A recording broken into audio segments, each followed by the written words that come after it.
계신 분 한번 인사하겠습니다. 참 잘 오셨습니다. 벌써 이제 2024년의 마지막 주일입니다. 네, 시간이 참 빠른 것 같아요. 한 해 한 해가 지나가는 게. 우리는 지금 계속 창세기 말씀을 보고 있는데 이제 야곱의 이야기를 보고 있습니다. 지난 시간에는 믿음으로 결혼한 이 이삭과 리브가의 가정은 이 부모의 편애로 인해서 깨졌다는 말씀을 봤어요. 아무리 이 두 사람이 믿음이 좋은 사람이었고 또 믿음으로 결혼을 했다고 해도 그 믿음을 쭉 유지해 나가는 것은 다른 문제죠. 부부가 소통이 없었어요. 자기 마음대로 자기 방식대로 이삭은 에서를, 리브가는 야곱을 사랑해서 복을 주려고 하다가 결국 두 아들은 원수지간이 되고 말았습니다. 이 동생 야곱을 죽이려는 에서의 마음을 알고 리브가는 야곱을 도망가게 하죠. 그래서 이삭에게 가서 야곱을 이방인과 결혼시키지 말고 친족과 결혼시켜야 된다라고 강조를 합니다. 차마 에서가 야곱을 죽인다고는 말을 못한 거예요. 그러니까 지금 이 이삭은 이 전체적인 이 상황을 모르고 있습니다. 집안 분위기를 모르고 있는 거죠. 그래서 이삭은 리브가의 말을 따라서 야곱을 불러서 복을 빌어주고 그리고 이제 이 삼촌 외삼촌에게 집에 보내게 되죠. 이것을 보면서 안타까운 마음이 들더라고요. 왜 지금에 와서 이럴까? 왜 큰아들 에서에게는 친족과 이방인과 결혼하지 말라는 말을, 왜 친족과 결혼하는 말을 왜 일찍 그렇게 못했을까 하는 좀 안타까움이 있어요. 그랬으면 좋았을 것을요. 어쨌든 그래서 이삭이 이 야곱에게 복을 빌어주는 내용이 우리가 읽진 않았지만 앞에 있는 내용을 좀 다 안 읽었어요. 다 읽어야 되지만 앞에 3절과 4절에 나오는데 그 내용을 보면 하나님께서 아브라함에게 하신 약속, 아브라함 이삭에게 하신 약속을 그대로 반복하고 있습니다. 하나님은 생육하고 번성하게 하셔서 여러 족속을 이루게 하시겠고 아브라함에게 하신 대로 야곱의 자손에게도 복을 주셔서 그 땅을 차지하게 할 것이다라는 그런 약속, 그런 축복의 기도를 합니다. 이 기도를 보면 비로소 이제 이삭은 야곱을 인정하고 하나님의 뜻대로 축복하고 있는 것을 보게 됩니다. 진작에 이랬어야죠. 진작에. 그렇죠? 진작에 이랬어야 되는데 이제서야 이렇게 야곱을 축복하고 있어요. 그래서 이제 야곱은 길을 떠나 외삼촌 라반이 있는 밧단 아람을 향해 가게 됩니다. 그리고 이제 그 다음에 보면 오늘 우리가 본문 읽은 바로 전에 보면 에서의 이야기가 나옵니다. 에서는 야곱이 떠나가는 모습을 보면서 많은 생각을 했습니다. 속으로는 야곱을 죽이고 싶은 마음이 가득했지만 한편으로는 부모의 인정을 받으려고 하는 그런 마음이 있었던 것으로 보입니다. 자신이 가나안 여인들 두 사람과 결혼을 했죠. 그 가나안 여인들과 결혼한 것을 부모가 마음에 안 들어한다라는 사실을 알았어요. 그래서 또 자기 나름대로 노력을 합니다. 그런데 안타까운 점은 뭐냐면 에서에게는 어떤 영적인 안목이 없었다는 것이죠. 어떻게 하면 부모가 기뻐할지 방법을 몰랐어요. 마음은 있었는데 방법은 몰랐습니다. 늘 그렇게 단순한 사람이죠. 어떻게 보면 착하고 단순한 사람이에요. 늘 문제 핵심을 모르고 오해하는 사람이 에서였습니다. 그냥 힘쓰고 뭐 사냥하는 것만 좋아하지 그렇게 막 이렇게 단순한 사람이었던 것 같아요. 노력했지만 그래서 노력을 했지만 이번에도 부모를 더 자극하는 결과를 가져오게 됩니다. 가나안 여인 두 사람이 아니었는데 이번에는 누구가 그러냐면 이삭과 리브가가 거부할 수 없는 집안의 여인, 즉 큰아버지 이스마엘의 딸이자 자신과는 사촌지간이 되는 마할랏과 결혼을 하게 됩니다. 하필 선택한 게 누구예요? 이스마엘의 딸이에요. 그럼 이스마엘이 누구예요? 이스마엘.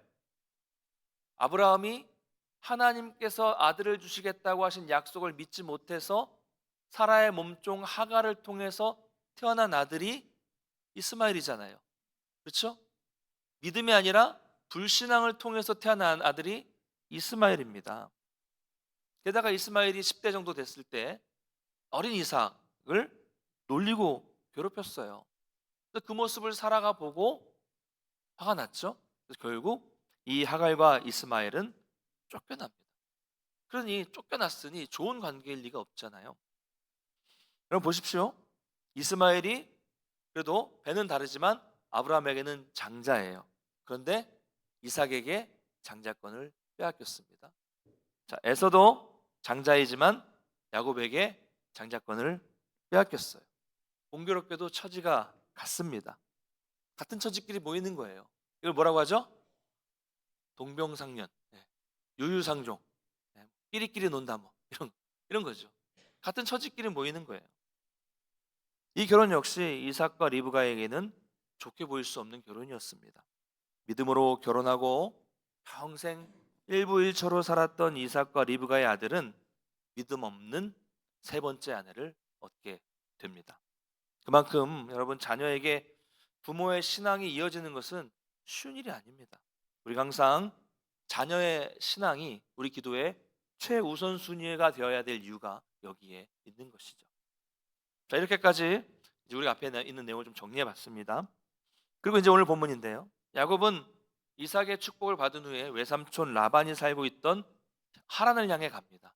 앞에는 밧단 아람이라고 나와 있는데 이 밧단 아람의 한 성읍이 하란이에요. 같은 말이라고 보면 됩니다.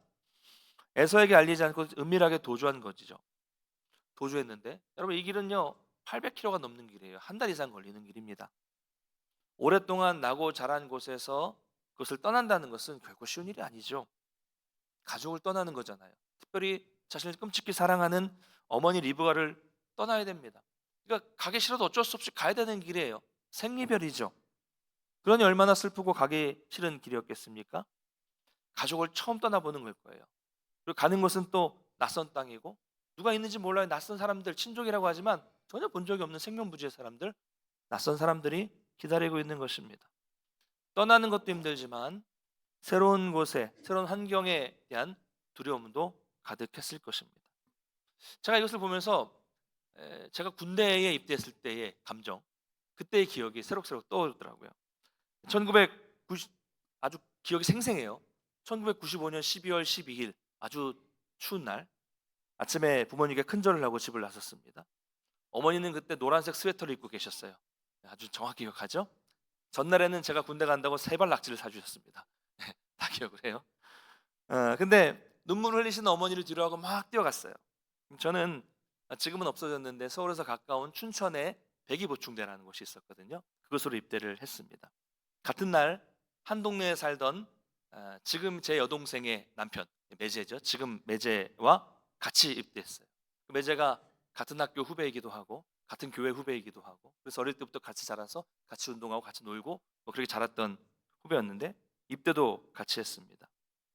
그렇게 해서 가족과 헤어지고 강원도 최전방에 배치되어서 최전방에 있는 훈련소에 가게 됐는데 가장 걱정되는 게 뭐였냐면 이제 6주 훈련이 지나면 그래도 6주에는 훈련병들이 같이 있잖아요. 근데 6주 훈련이 끝나면 자대 배치를 받는 게 가장 두려웠어요. 자대 배치를 받는 것이. 그래서 자대 배치를 받기 전에 6주 훈련을 다 끝내고 이제 자대가 있는 연대 쪽에 가서 또 이제 잠깐 한 2박 3일 대기를 하게 되거든요.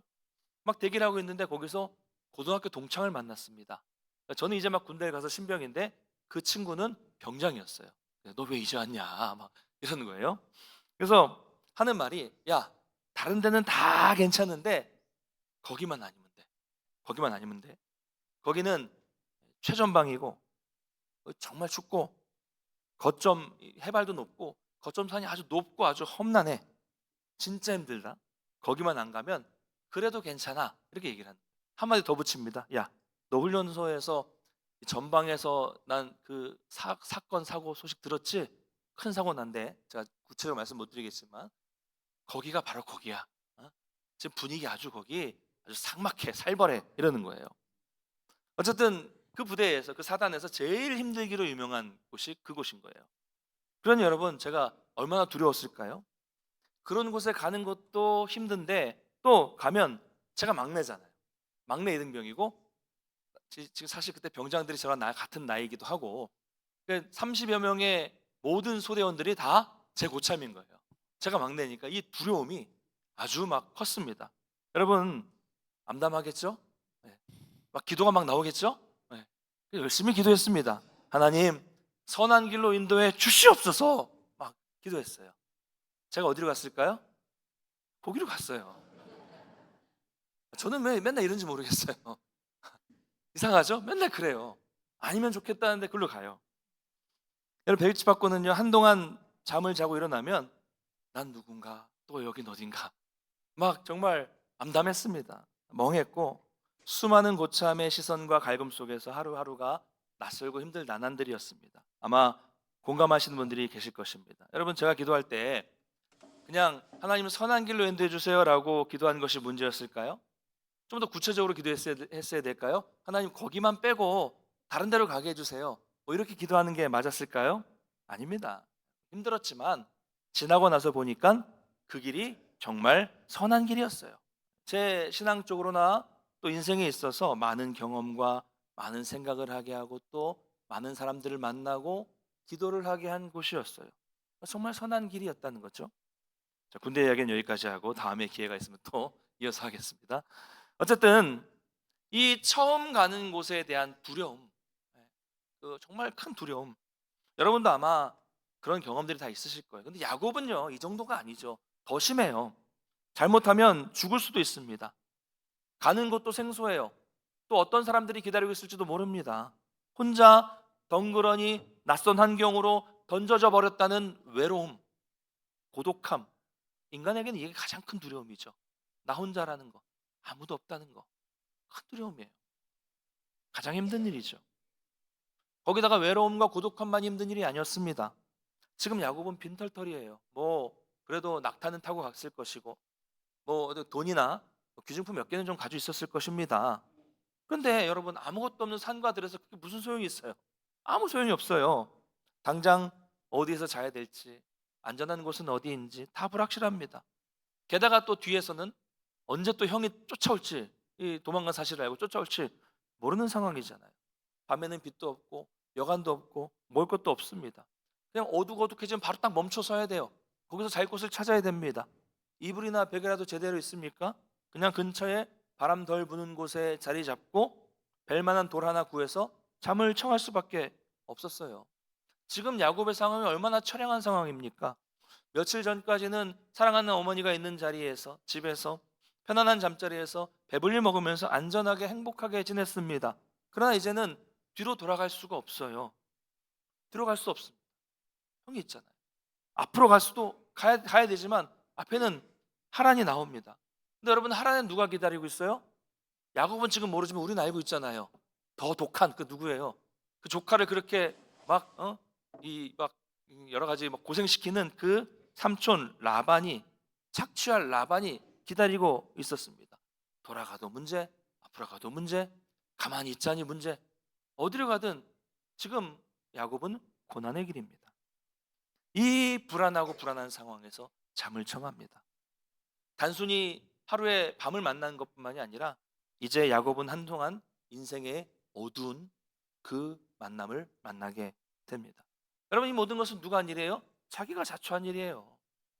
형의 축복을 빼앗아서 아버지를 속이고 형을 속여서 생긴 일입니다. 자기가 자초한 일은 자기가 책임을 져야죠. 그렇게 야곱은 불편한 잠자리에서 두려움 속에, 외로움 속에 자신의 처지를 한탄하며 뒤척이다가 잠들었을 것입니다. 이때 그는 꿈속에서 환상을 봅니다. 그리고 드디어 하나님을 만나게 돼요. 여러분, 야곱이 예전에는 하나님을 몰랐을까요? 하나님을 안 믿었을까요? 아니요. 믿었어요. 믿었는데 또 안 믿었어요. 이게 무슨 말입니까? 여러분, 교회는 다니는데 안 믿는 분들이 있죠. 그런 분들이 많아요. 초신자만 그렇지 않습니다. 교회 오래 다녀도 그런 분들이 있어요. 그러다가 야곱과 같은 이 고난의 상황, 인생의 외로움, 고난, 이 괴로움, 고독함, 이 상황에 처한 후에 진짜로 하나님을 만나게 되는 것이죠. 여러분, 그것이 복인 줄을 믿으시기를 바랍니다. 하나님은 우리를 고난과 괴로움으로 밀어 넣으시는 것 같지만 그래도 그것을 통해서, 그 고난을 통해서, 괴로움을 통해서 하나님을 만나게 되는 것은 정말로 큰 복입니다. 아무런 어려움 없이 하나님 없이 사는 게 낫습니까? 아니죠. 비록 고난이 있더라도 하나님을 만난다는 것이 정말로 말할 수 없는 큰 복이죠. 여러분, 야곱이 어떤 사람입니까? 우리가 쭉 봤지만 정말 약삭 빠른 사람이고 속이는 사람입니다. 그는 얼마나 자신의 지혜를 믿고 자신감 넘치는 사람이었을까요? 그렇게 자신감에 넘쳐 있었던 사람이 처량한 신세가 되어서 길거리에 유숙하면서 돌을 베고 누워 자는 그 처량한 신세가 된 야곱의 마음이 어떻게 바뀌었을까요? 아, 내가 인생 잘못 살았구나. 내 지혜는 지혜도 아니었구나. 나는 아무것도 아니었구나. 이렇게 마음이 한없이 낮아지고 마음이 가난해지는 거예요. 바로 이것이 예수님이 말씀하신 심령의 가난이죠. 모든 인간적인 자신감이 사라지고 내 지식마저도 다 무너져 내리고 아무것도 할 수 없다는 그런 마음이 생길 때 비로소 우리는 눈을 들어 하나님을 바라보게 되고 우리는 두 손을 들고 하나님 앞에 나아가게 되는 것입니다. 그렇게 내 속에 있는 힘을 다 빼고 있으면 비로소 하나님이 찾아오십니다. 할렐루야. 지금 야곱이 그런 상태예요. 모든 것을 내려놓은 상태. 가난한 심령으로 잠들었을 때 꿈에서 하나님이 찾아오셨습니다. 사닥다리가 땅 위에 서 있는데 그 꼭대기는 하늘에 닿았습니다. 하늘에서 천사들이 오르락 내리락 하는 모습을 봤습니다. 그때 하나님이 말씀하십니다. 우리 13절부터 15절까지 한번 읽어보겠습니다. 시작. 또 본즉 여호와께서 서서 이르시되 나는 여호와니 너의 조부 아브라함의 하나님이요 이삭의 하나님이라. 내가 누워 있는 땅을 내가 너와 내 자손에게 주리니 내 자손이 땅의 티끌같이 되어 내가 서쪽과 동쪽과 북쪽과 남쪽으로 나갈 것이며 땅의 모든 족속이 너와 내 자손으로 말미암아 복을 받으리라.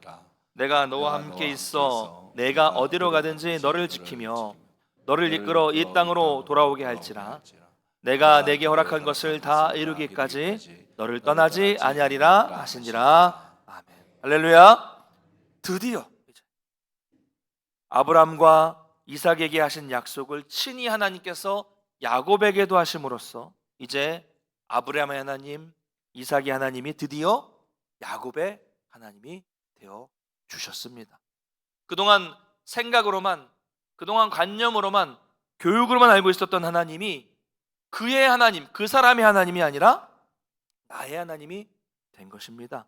여러분, 오늘 이 야곱에게 나타나신 하나님이 야곱의 하나님만이 아니라 여러분, 나의 하나님이 되시기를 간절히 축복합니다. 이게 정말 중요합니다. 여러분, 성경에 나타난 하나님, 아브라함의 하나님, 이삭의 하나님, 야곱의 하나님이 그들만의 하나님이 아니라 나의 하나님이 되어야 돼요. 컴퓨터 익숙하신 분들에게 말씀드리자면 성경에 나타난 하나님이 그들만의 하나님이 아니라 나와 상관없는 하나님이 아니라 나의 하나님으로 나에게 인스톨이 돼야 돼요. 네, 인스톨. 제가 만든 얘기인데 좀 잘 이해될지 모르겠어요. 인스톨이 돼요. 나에게 들어와야 된다는 거죠. 하나님은 약속을 주십니다. 이 약속은 사실 아브라함에게 이삭에게 주신 말씀이기 때문에 다시 반복하지는 않겠습니다. 내가 누워있는 이 땅을 네 자손에게 주리라. 내 자손이 정말 번성하여 복의 근원, 축복의 통로가 될 것이다. 내가 너와 함께 있을 것이다. 그리고 너에게 허락한 이 모든 것들을 다 이루기까지 내가 너를 떠나지 않겠다. 아브라함과 이삭에게 준 약속과 같아요. 여러분, 그 중에서 마지막을 보겠습니다. 내가 너에게 허락한 것을 다 이루기까지 너를 떠나지 아니하리라. 할렐루야. 여러분, 이 약속이 저와 여러분에게도 주시는 약속임을 믿으시길 바랍니다. 정말 힘이 되는 약속 아닙니까? 우리는 물질을 구하고 건강을 구하고 세상에서 필요한 것들을 구하지만 하나님은 그것보다도 더 중요한 것, 세상 끝날까지 나와 여러분과 함께 하겠다고 말씀하고 계십니다. 제일 중요한 약속이에요. 이게 뭐예요? 임마누엘. 성탄절에 말씀드렸잖아요. 창조주신 그 하나님께서 나와 같은 미천한 내 삶, 내 인생, 내 속에 늘 동행하신다는 것. 여러분, 이것보다 중요한 약속이 어디 있습니까?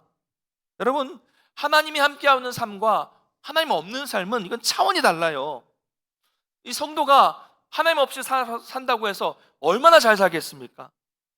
하나님 없이 사는 성도가 얼마나 행복하겠습니까? 우리는 알잖아요.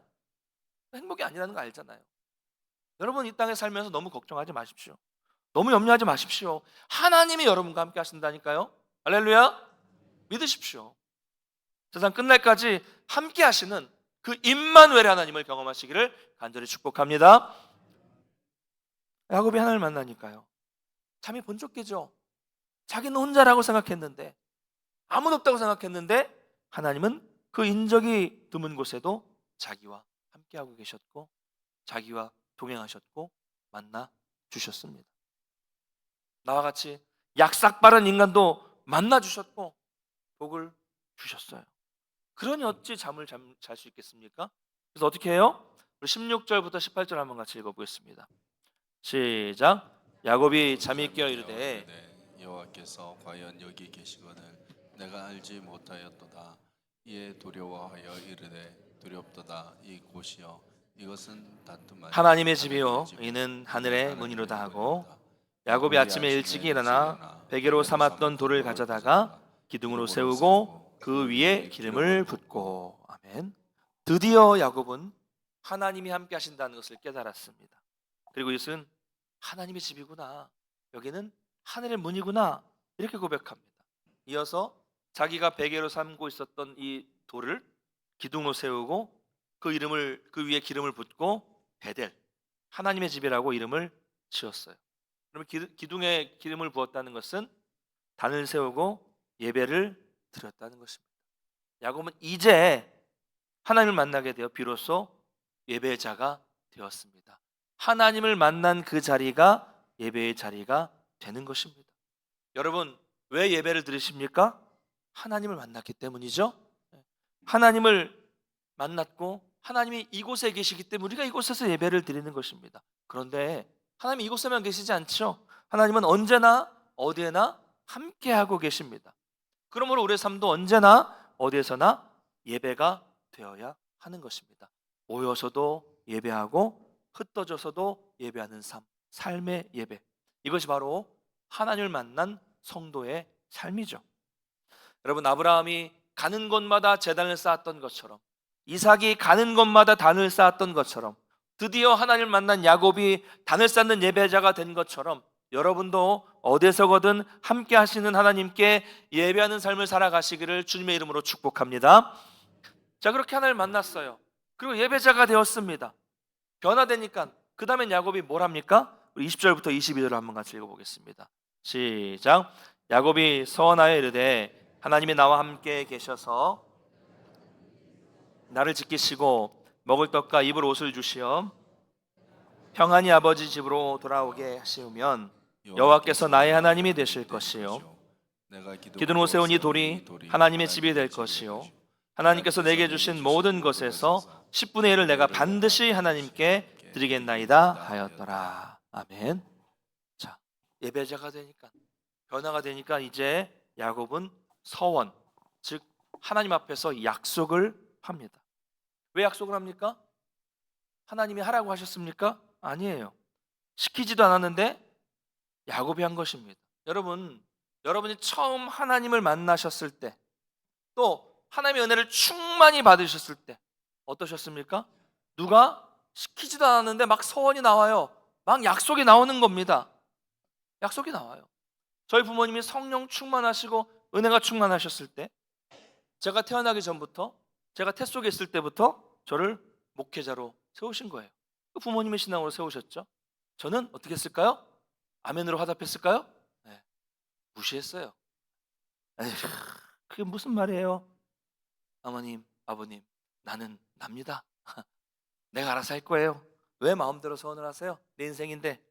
반발심이 강했죠. 그런데 1987년 1월 강원도 춘성구 남보 1리 동산교회 수양관에서 수련회를 했다가 하나님 만나고 제 입으로 서원했어요. 하나님, 우리 부모님이 서원한 그 약속하신 대로 저도 앞으로 그 길을 가겠습니다 라고 약속을 했어요. 아무도 안 시켰어요. 그냥 하나님이 주신 은혜가 너무 커서 그 은혜에 대한 반응으로 자발적인 헌신을 하겠다고 하는 것이, 약속하는 것이, 이게 바로 서원이에요.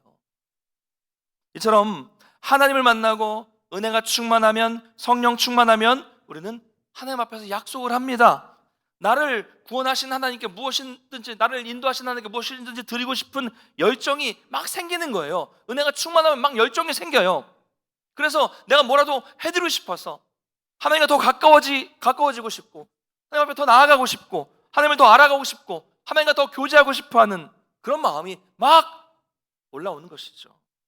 여러분, 하나님을 만난 사람들은 다 소원이 있어요. 여러분, 약속이 있잖아요.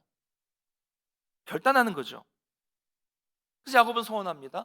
야곱은 소원 어떤 것인지 한번 보겠습니다. 잘 살펴보십시오. 첫 번째, 21절 보면 내가 평안히 아버지 집으로 돌아오게 하시오면, 첫 번째, 여호와께서 나의 하나님이 되실 것입니다. 자, 우리가 한글 성경을 보면 조건인 것 같은데 조건이 아닙니다. 이게 내가 평안히 돌아오면 하나님이 되실 것입니다, 이게 아니라, 한글과 영어 성경에는 조건절로 되어 있는데 히브리어에는 이 단어가 조건도 있지만 강한 소망을 표현하는 단어입니다. 강한 소망. 그러니까 여러분, 나의 하나님은 그렇게 돌아오게 하시면 그분이 나의 하나님이 되실 것이다, 이 얘기가 아니라 나의 하나님은 나를 그렇게 반드시 돌아오게 하실 거라는 확신을 가지고 있는 신앙 고백을 지금 하고 있는 거예요. 여러분, 혹시라도 이 본문을 보시면서 하나님 앞에 조건을 걸지 마십시오. 우리가 기도하면서 이런 조건 많이 걸잖아요. 하나님, 이번 사업만 성공하게 하신다면, 그렇죠? 이번에 이 질병에서만 회복되게 하신다면, 이번에 우리 아이가 이 학교만 들어가게 하신다면, 이 직장에 들어가게만 하신다면 내가 뭐라도 하겠습니다. 조건 아니에요, 여러분. 우리는 하나님과 조건을 걸고 복을 흥정할 수 있는 그런 존재가 아닙니다. 우리는 하나님과 복을 흥정하는 존재가 아니라니까요. 우리는 하나님 말씀하시면 순종만 해야 할 존재예요. 우리는 순종해야 됩니다. 흥정할 존재가 아닙니다. 하나님은 반드시 나를 돌아오게 하실 것입니다라는 강한 신앙 고백을 하고 있는 거고요. 두 번째는요, 이 돌이 하나님의 집이 될 것입니다 라고 말합니다. 약속합니다. 이 돌은 상징이지만 사실 여기 베들레헴만 하나님이 계시는 것이 아니죠. 어디를 가든지 그곳이 하나님의 집이 된다는 고백, 즉 예배자가 되겠다는 예배의 고백, 내가 예배를 드리겠습니다 라고 하는 서원을 하는 것이고요. 세 번째, 하나님께서 내게 주신 것에서 10분의 1을 반드시 드리겠습니다 라고 고백합니다. 누가 하랬어요? 자기가 자원한 겁니다. 하나님을 만나서 감격이 넘치고 감사가 넘치면 기꺼이 11조를 하게 되는 것입니다. 여러분, 11조는 불편한 게 아닙니다. 내 것의 10배 1을 다시 하나님께 돌려드리겠다는 것이 아니라, 원래는 모든 것이 하나님의 것인데 하나님이 나에게 그것을 주셔서 살게 하실 수 있으니 10에 10이 아니라 10에 9만 주셔도 나는 충분히 살 수 있습니다 라고 고백하는 것이 11조예요. 원래는 다 하나님 것이죠. 9만 주셔도 난 그 9 가지고도 살 수 있습니다 라고 고백하는 거예요. 여러분, 이것은 하나님을 만난 사람만 기꺼이 할 수 있는 신앙 고백입니다. 여러분, 바라기는 여러분이 기꺼이 내 물질 11조를 드릴 수 있는 그런 신앙인들이 되시기를 주님의 이름으로 축원합니다. 여러분, 11조를 강요하는 게 아니에요. 11조를 드리고도 우리가 부족함 없이 이렇게 풍성한 삶을 살 수 있다는 것을 경험해야 돼요. 이건 경험해 보신 분들이 알 거예요. 그런 믿음이 정말 중요한 믿음입니다. 자, 그런가 하면 이 서원하는 것까지는 참 좋은데, 저는 이 부분을 보면서 이 서원할 때도 야곱은, 하나님을 만났는데도 야곱은 그 성향에 드러난다 라는 생각을 하게 됐어요. 아니, 여러분 지금 생각해 보세요. 야곱은 정말 죽을지도 모르는 절체절명의 순간이잖아요. 뒤로 못 가고 앞으로 낯선 곳으로 가야 되고, 지금 뭐 산에 들에 막 있는 아주 그냥 아무것도 없는 외로운 상황이고 빈털터리잖아요. 그런 상황에 있다가, 한치 앞도 모르는 상황에 있다가 하나님의 은혜로 평안히 아버지의 집으로 돌아온다면 이게 얼마나 큰 기적이에요. 그렇잖아요. 지금 어떻게 될지 몰라요. 너무나도 놀라운 기적인데, 그러면 하나님, 내가 만약에 이번에 정말 살아서 평안히 다시 돌아오게 된다면 11주 정도가 아니라 뭐라고 얘기해야 돼요? 내 모든 것이라도 다 드리겠습니다. 이렇게 기도하는 게 맞지 않습니까? 저는 그럴 것 같아요. 은혜 충만히 받으면 저도 그렇게 기도했어요. 하나님, 내 목숨 바치겠습니다. 내 생명 다 드리겠습니다. 내 가진 거 모든 것 다 버릴게요. 지금 따르겠습니다. 하잖아요. 안 하셨습니까? 저만 또 그렇게 한 거예요? 물론 그렇게 했다가 조금 시간이 지나면 또 이렇게 잊어버리긴 하죠. 근데 야곱은 뭐예요? 내가 모든 걸 드리겠습니다가 아니라 뭐예요? 딱 11조만 드리겠습니다. 이렇게 읽혀요. 여기에도 정확하죠. 그의 성향이, 이 야곱의 어떤 계산적인 성향이 들어가 있는 것 같아요. 여러분, 좀 여기에도 그런 모습이 드러난다고 하더라도 중요한 것은 그런 야곱도 하나님은 사랑하시고 품어주시고 은혜를 주셨습니다. 할렐루야. 이게 중요하죠. 우리도 살아가다 보면 자주 이런 계산을 합니다. 계산하잖아요. 그런 야곱도 사랑하신 하나님은 그런 우리도 분명히 사랑해 주시고 은혜를 주시는 분이심을 믿으시기를 바랍니다. 말씀 맺겠습니다. 여러분, 약삭 빠른 이 야곱이 하나님의 집에서, 베델에서 하나님을 만났습니다. 하나님을 만나니까 드디어 예배자가 되고, 예배자가 되니 계산적이고 야가 빠진 야곱이 서원을 하고 헌신을 다짐하게 됩니다. 빈털털인데 야곱이 헌신을 해요. 그동안 보았던 야곱의 모습이 180도 바뀌었습니다. 여러분, 이처럼 우리에게 무언가가 있어서 헌신하는 거 아닙니다. 하나님을 만난 그 감격이 있기 때문에, 그 은혜가 있기 때문에 헌신하게 되는 거죠.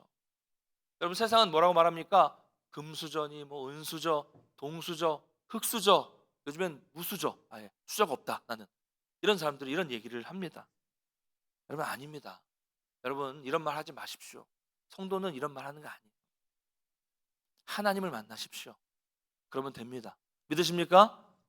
하나님이 여러분의 삶에 들어오시고 하나님이 만나주시고 하나님이 개입해 주시고 하나님이 간섭해 주시면 우리 모두의 인생이 바뀝니다. 이것을 믿으시고 날마다, 여러분, 그곳이 어디든 간에 그곳이 베델이 되어서 임마누엘의 하나님과 동행하게 되시기를 주님의 이름으로 간절히 축원합니다.